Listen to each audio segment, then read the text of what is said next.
మేము ఖచ్చితంగా సున్నితం చేస్తున్నటువంటి న్యాయ పోరాటం ఏదైతే ఉందో ఆ న్యాయ పోరాటానికి మేము పూర్తిగా మద్దతు ఇస్తున్నాం అని చెప్పి కూడా ఈ సందర్భంగా తెలియజేస్తున్నాం. ఇదే కాకుండా ముఖ్యమంత్రి గారు మాట్లాడితే పేదలు పెద్దంతారులు అంటారు. ఈ మధ్యన ఎక్కడ పడితే అక్కడ పేదలకి పెద్దందారులకి గొడవ అంటున్నారు. మరి ఇందులో మాకు తెలిసింది ఏంటంటే ఈ రాష్ట్రంలో హంతకులకు ప్రజలకి మధ్యన పోరాటం ఇది.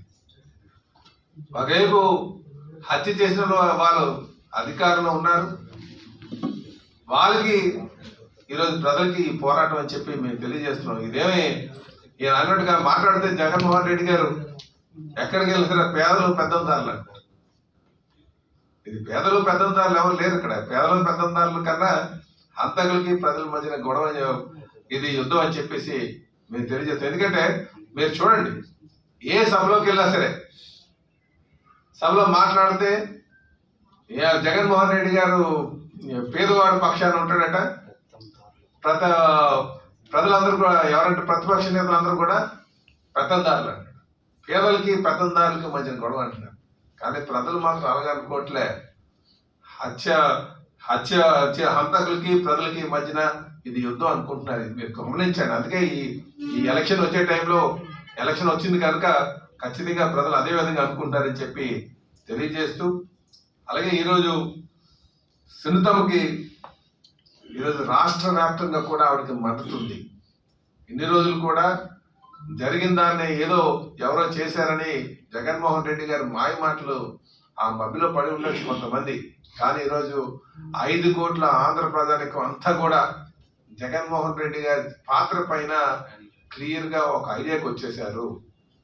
కనుక ఈరోజు సునీతమ్మకి 5 కోట్ల ప్రజానికం కూడా మద్దతు పలుకుతుంది. ఒక ఆడబిడ్డ ఆ తండ్రి హత్య జరిగితే ఒంటరి పోరాటం చేస్తుంది. ఎప్పుడు ఎక్కడా కూడా లేనటువంటి దారుణం ఏంటంటే తండ్రి హత్య చేశారని చెప్పి వాళ్ళు పోరాటం చేస్తుంటే కూతురు పైన కేసులు పెట్టారు. ఎక్కడైనా దారుణం, ఇలాంటి దారుణం ఎక్కడ నుంచి చూసాం? సునీతమ్మ గారి మీద కేసు పెట్టారు. అలాగే అల్లుడు పైన కేసు పెట్టారు. అంటే వీళ్ళందరూ కూడా ప్రజలంటే చాలా చులకన భావన ఉంది జగన్మోహన్ రెడ్డి గారికి. ఏం చేసినా చెల్లుబాటు అయిపోతుందని చెప్పేసి. ఇంతకన్నా దారుణం ఉంటుందా?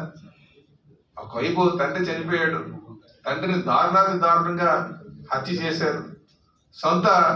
సొంత మనుషులు అనుకున్న వాళ్ళకే ప్రపంచం తెలియక ముందే వాళ్ళకి తెలిసింది. నేను మీరు గమనిస్తే ఒకసారి అవినాష్ రెడ్డి గారు తెల్లవారు 3 గంటలకే భారతిరెడ్డి గారికి ఫోన్ చేశారని చెప్పేసి ఆవిడ క్లియర్గా చెప్పింది. అందులో ఫోన్ డేటా లేదా? 3 గంటల నుంచే సంభాషణ జరుగుతుందని చెప్పేసి మరి దాని మీద విచారణ చేయించాలి కదా. తెల్లవారి ఎవరికి తెలియక ముందే గుండెపోటుతో చనిపోయారని చెప్పేసి విజయసాయి గారు చెప్పారు.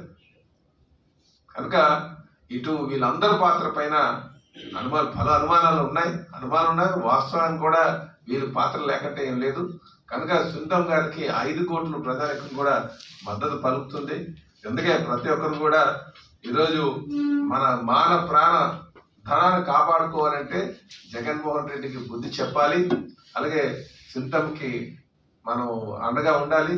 ఈ వైసీపీకి ఇంటికి పంపించాలని చెప్పేసి తెలియజేస్తూ మేము ఖచ్చితంగా సునీతమ్మకి అండగా ఉంటామని చెప్పి ఈ సందర్భంగా తెలియజేస్తూ, జగన్మోహన్ రెడ్డి గారి పాత్ర పైన వెంటనే విచారణ చేయాలి. అలాగే జగన్మోహన్ రెడ్డి గారి ప్రజలకి దీనిపైన సమాధానం చెప్పాలని చెప్పేసి, సునీతమ్మ అడుగుతున్నటువంటి ప్రజలకి సమాధానం చెప్పాలని చెప్పి డిమాండ్ చేస్తున్నాం. నమస్కారం.